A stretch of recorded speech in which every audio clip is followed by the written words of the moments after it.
Good evening. Welcome in Daily UPSC Editorial audio program. Don't judge the Times of India. We haven't missed the bus to Africa. The Economic Times. Staunch the breach. The Hindu. Don't judge the Times of India. Courts should refuse to hear pleas against creative freedom. Bombay High Court was spot on saying creative freedom can't be held hostage to law and other problems. Hearing a case against denial of film certification to emergency, it directed the censor board to make a decision by September 25. But while this high court got it right, many high courts and other courts have ruled otherwise. This inconsistency doesn't help the cause of freedom of expression. MP HC has issued a notice to the censor board on the same movie. For example, the bigger point is whether courts should be venturing into this domain at all. As Supreme Court itself observed in the Adipurush case, everyone is touchy about everything now. By entertaining petitions over hurt sensibilities and becoming are arbiters of what is kosher, courts end up granting censorship calls legitimacy they shouldn't have. As it is, India has an inglorious record on censorship of films and books over decade. For the longest time, creative output hasn't had a judicial eye on it in other democracies. Literature classics like Lady Chatterley's Loverer, Lolita were proscribed in some Western countries, but those days are over. They should be over in India too. For movies, India has a regulator. Government of India should reconstitute the censor board. Appellate tribunal abolished in 2021 to hear appeals. Courts should refuse to hear such petitions. They have better things to do. The the case backlog is over 50 mm. We haven't missed the bus to Africa. The Economic Times. Mahesh Sachdev. The writer is former India's ambassador to Algeria. Despite peasantry, high level participation, and big ticket announcement, the ninth edition of the Forum on China Africa Cooperation FOCAC in Beijing that took place on September 4 to 6 was marked by incrementalism. Slowing Chinese economy has curbed its appetite for African commodities, the main driver of the ties.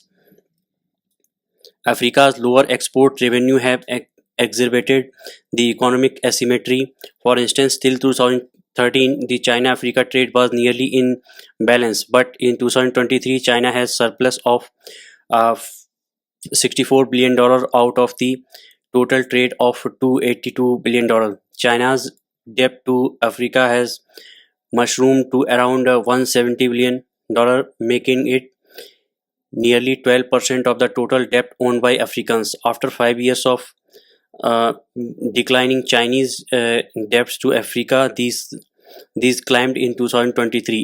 In some cases, these commercial loans have become unsustainable debt trap with corpse defeat galore in Africa. Chinese debts have also become riskier, however, facing Western or ostracism. FOCAC is good political optics for Beijing.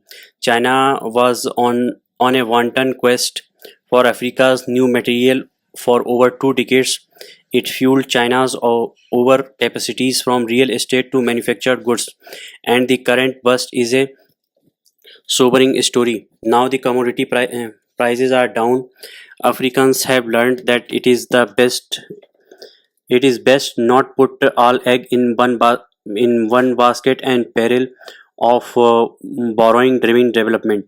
Nevertheless, POCAC 9 has been reason enough for some experts to hypervent hyperventilate that India has missed the bus to Africa. This is untrue. We are Africa's second biggest trading partner, around $100 billion in financial year 23, and fourth largest investor. India's 3 MN strong diaspora is omnipresent in the continent. The following needs must be met to help craft a better strategy in Africa. With 54 countries, 1.4 billion people, and myriad needs, Africa is too large and diverse to be the backyard of a single country. Centuries of engagement with the continent have given us respect and momentum in several domains that we need to deploy.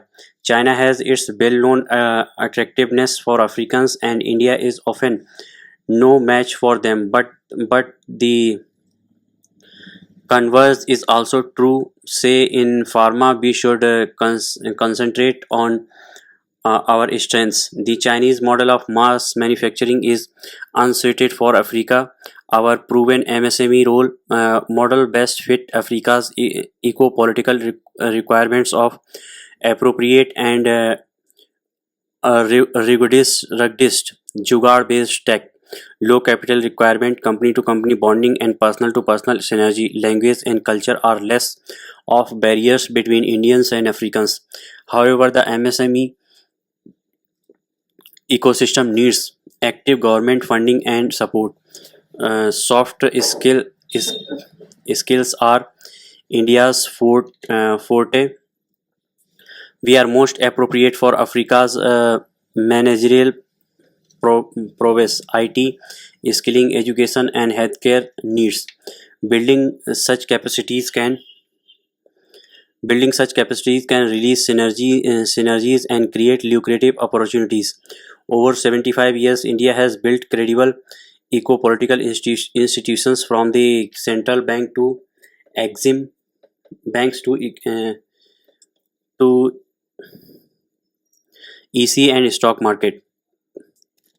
Aadhaar, UPI, Jandhan, banks to EC or and stock market. Aadhaar, UPI, Jandhan, DBT, India stack and startup ecosystem. Most African countries are interested in leveraging or upgrading their ecosystems with such innovations. This could anchor bilateral economies.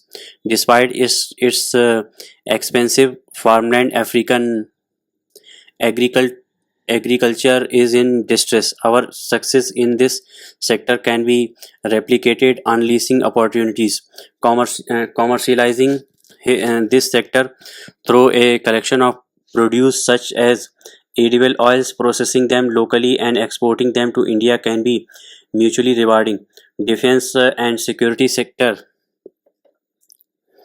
is a priority for African countries, particularly Sahel countries. Burkina Faso, Chad, Mali, Mauritania, and Niger facing Islamic insurgencies. We should leverage the opportunities. Our large corporate sector has the wherewithal and staying power to explore opportunities in Africa, but should not compete in the same market.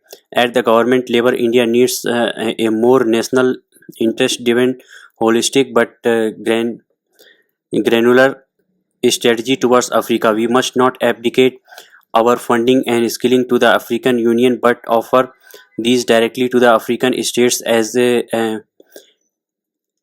quid pro quo to strengthen our diplomatic hand. Signing comprehensive economic cooperation agreement with African countries would spur our trade. At a policy level, we need not blindly follow the FOCAC model. It wastes too much diplomatic energy and creates distraction. Engaging with Africa is too serious a matter for showmanship. Staunch the breach. The Hindu. India and Pakistan needs to drop their hardline stances on the Indus Water Treaty. In its fourth notice to Pakistan since January 2023, India has escalated its demand for the renegotiation of the 1960 Indus Water Treaty. IWT now calling off all meetings of the Permanent Indus Commission (PIC) until Pakistan agrees to sit at the table for talks. India's demand last year followed a logjam in the entire process, once held up internationally as a model template for water sharing agreements. Even in the new millennium, the tenets of the treaty held firm, and India was able to win two major disputes by adhering to the processes laid out, including the Bagidhar Dam project in dispute resolution for the Kisanganga and Kisanganga and Ratel project has snowballed since 2016 when Pakistan escalated the dispute, having a neutral export look at them and demanding a permanent court of arbitration (PCA) in the moment of weakness that it may come to regret. The World Bank, it is a co-signatory and guarantor of the IWT, decided to allow two parallel processes of the dispute mechanism to run at the same time. To make matters worse, Pakistan turned its back on the neutral exports proceedings, while India has boycotted the PCA hearings at the Hague. Pakistan has been told to India's notice on renegotiating the treaty, and the decision by the Modi government to stop all PIC meetings had put the future of all process in peril. Unlike in past decades when the IWT was considered off limits of partition politics, leaders on both sides are now not above using fairy rhetoric. Mr. Modi's statement after the 2016 Uri attack that blood and water cannot flow together is perhaps the most egregious example. It is no coincidence that the spiral mirrors and mirrors the un- unraveling of the India-Pakistan bilateral relationship in the same period. There is no political engagement or trade, and the 2021 LOC ceasefire agreement is in danger after growing terror attacks and death of Indian Army personnel. It may be possible to reopen the treaty talks, but concluding any agreement will be that much more difficult. All eyes are now on New Delhi's response to Pakistan's invitation for the SCO head of government meeting on October 15-16. Such an opening could present an opportunity for talks on the way forward. No doubt, new age issues such as climate change and the need for renewable energy and hydropower options on the Indus necessitates a reopening of a 60-year-old treaty.